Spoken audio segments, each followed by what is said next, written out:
Merci à vous, merci de votre accueil.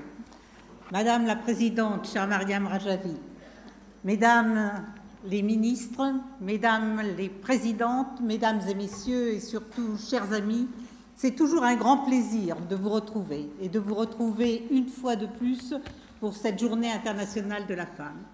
Mais d'abord, comment ne pas vous remercier, chère Mariam Rajavi, de votre superbe discours. C'était vraiment un discours qui nous a profondément émus, qui nous a profondément touchés, et en même temps un discours plein d'une vision et d'une élévation d'esprit ô combien nécessaire dans la situation actuelle de notre politique internationale. Alors je crois, oui, que vous montrez comment aussi faire de la politique, c'est avoir une vision, c'est avoir une philosophie, non seulement de la gestion de l'État, mais une philosophie de la vie, et une philosophie qui sait réunir les uns et les autres vers le plus beau mot, qui est le mot de paix. Merci, chère Mariam Rajavi, de ce si beau discours.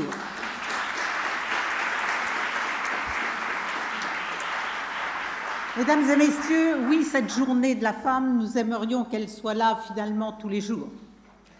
Mais c'est une bonne occasion pour nous. C'est une bonne occasion pour nous de célébrer les talents des femmes, parfois passés sous silence.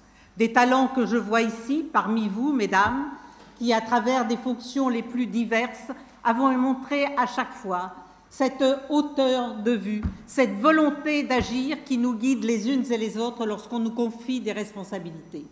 Nous n'agissons pas pour nous, nous agissons pour les autres, nous agissons pour notre pays, nous agissons pour l'ensemble de la population dans le monde.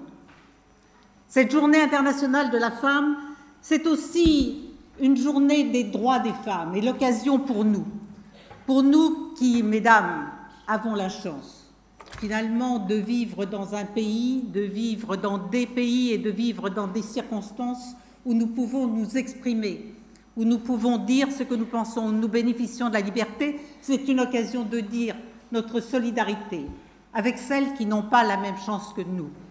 C'est une occasion pour nous aussi de sentir le poids de la responsabilité qui pèse sur nos épaules, parce que ce privilège que nous avons, nous le devons aussi à celles et à ceux qui se battent chaque jour pour la liberté, pour la démocratie, pour la reconnaissance de l'égalité entre les hommes et les femmes.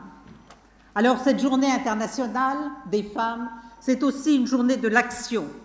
C'est une journée qui célèbre l'action pour la liberté, une journée qui célèbre l'action pour l'égalité entre les hommes et les femmes, une journée qui célèbre la démocratie, une journée qui célèbre la paix que nous toutes ici nous voulons.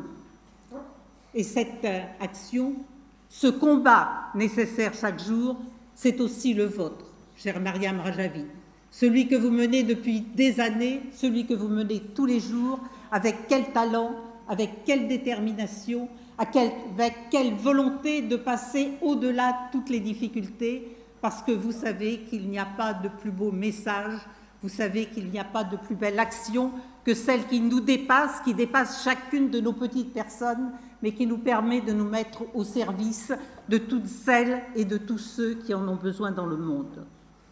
Cette action, ce combat, ce sont ceux des Iraniennes et des Iraniens qui crient « Femmes, résistance, liberté », qui le crient et qui le vivent, parce qu'ils le crient aussi au péril de leur vie, au péril de leur liberté, au péril de leur intégrité physique. Oui, c'est cela aujourd'hui, mesdames, chers amis, que nous célébrons. Ce n'est pas simplement, vous l'avez très bien dit, chère Marianne, un combat contre la misogynie. C'est beaucoup plus que cela. C'est un combat culturel, c'est un combat politique, au sens le plus beau du terme politique, celui que l'on oublie trop souvent. En Iran, la discrimination à l'égard des femmes est inscrite dans la Constitution et dans la loi. Et je sais que je m'adresse ici à des juristes éminentes qui savent ce que cela veut dire. Cela veut dire une chose, c'est qu'elle restera telle qu'elle est tant que le régime ne changera pas. Et pour changer un régime, ce n'est pas par les armes. Et de plus en plus de femmes et d'hommes en Iran manifestent leur opposition au régime en place, au péril de leur vie. Nous l'avons vu et vous l'avez rappelé. Mais hors d'Iran aussi, De plus en plus d'hommes et de femmes les soutiennent dans leur combat. Et j'aimerais, je dois le dire aujourd'hui, que de plus en plus de gouvernements, de nos gouvernements occidentaux, dépassent le niveau des bonnes paroles inscrites avec beaucoup de prudence dans leur discours pour aller vers davantage d'actions concrètes, pour effectivement défendre ces valeurs qui sont les vôtres, qui sont les nôtres, tout ensemble. L'Iran, je l'ai toujours dit, est un grand pays, est un grand peuple, qui peut énormément pour la stabilité de la région, et une région qui en a de plus en plus besoin, nous le voyons encore ces derniers mois et ces dernières semaines. Et son régime actuel, malheureusement, est encore une menace pour cette stabilité, une menace pour la paix, parce que ne l'oublions pas, et c'est de plus en plus reconnu, le régime actuel est le sponsor d'actes terroristes qui se prononcent dans le monde entier, dans la région, mais aussi ici. Et nous en avons eu des preuves, et la justice française comme belge l'a aussi reconnu. Et c'est une menace qui effectivement déstabilise non seulement la région, mais déstabilise le monde. Et puis je vais vous dire que ce qui m'inquiète pour moi le plus, comme ancien ministre de la Défense, comme ancien ministre des Affaires étrangères, c'est de voir ce grand pays, ou plus exactement son gouvernement, ne confondons surtout pas les deux, qui bafoue les conventions qu'il a lui-même signées, y compris quand il s'agit de prolifération nucléaire, qui reste quand même le grand danger pour la planète et pour la vie tout entière.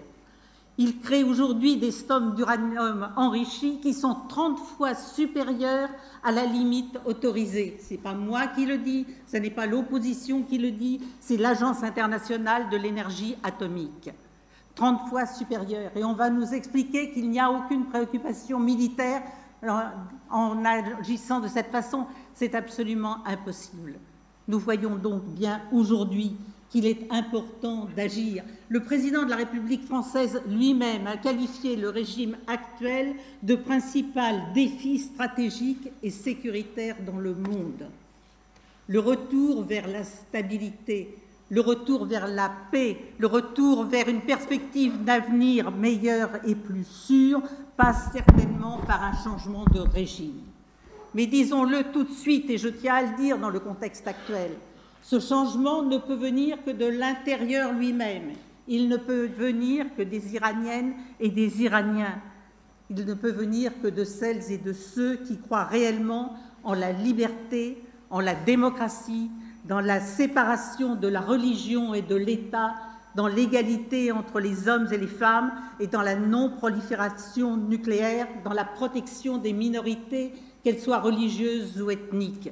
C'est ça la réalité. Elle ne peut venir que de l'intérieur, mais nous pouvons croire de plus en plus que ceci va arriver bientôt et nous en avons tous besoin et le monde en a tous besoin. Et c'est bien ce que vous avez écrit dans votre programme, chère Myriam Rajavi, et dans ce superbe discours. Merci à vous, merci de ce que vous faites, merci de ce que vous êtes.